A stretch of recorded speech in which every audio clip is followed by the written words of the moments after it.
اعوذ باللہ من الشیطان الرجیم بسم اللہ الرحمن الرحیم۔ سب ناظرین کو علم اسلام چینل میں خوش آمدید اور خلوص بھرا سلام۔ آج کا عنوان شیطان کی جھوٹی توبہ۔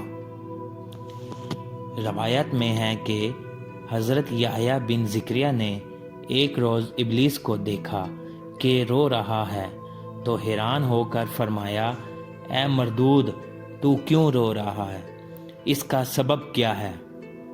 شیطان نے کہا، اے یحییٰ، سالہ سال سے اس کا دروازہ کھٹکھٹا رہا ہوں کہ کھل جائے، لیکن آخر یہ نہ کھلا۔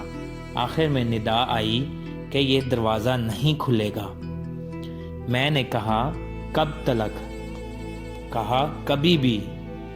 حضرت یحییٰ کا دل اس کی ہمدردی میں پگھل گیا اور دعا کی، خدایا یہ بیچارہ گریہ کر رہا ہے، اگر اس کے ساتھ لطف و مہربانی فرما اور اس کی توبہ کو قبول فرما لے تو کیا ہوگا؟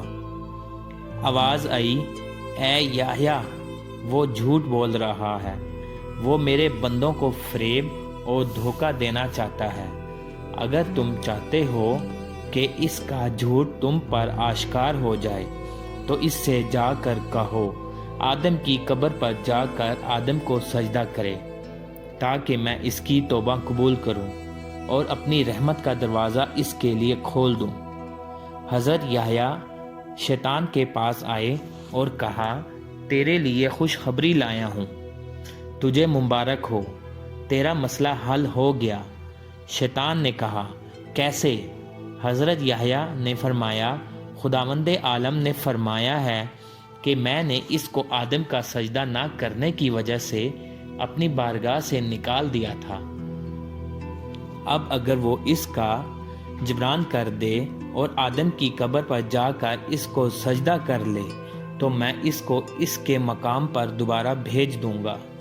ابلیس نے کہا، اے یحییٰ، اس وقت جب آدم زندہ تھا اور جلوہ افروز تھا، اس وقت میں نے اس کو سجدہ نہیں کیا، تو اب مرنے کے بعد جب وہ خاک کے نیچے چلا گیا سجدہ کر سکتا ہوں؟ یہ کبھی بھی نہیں ہو سکتا۔ حضرت یحییٰ کی طرف ندا آئی، اے یحییٰ، دیکھا تم نے، شیطان کا رونا جھوٹ تھا۔ ویڈیو کو لائک اور چینل کو سبسکرائب کرنے کے لیے شکریہ۔ اللہ حافظ۔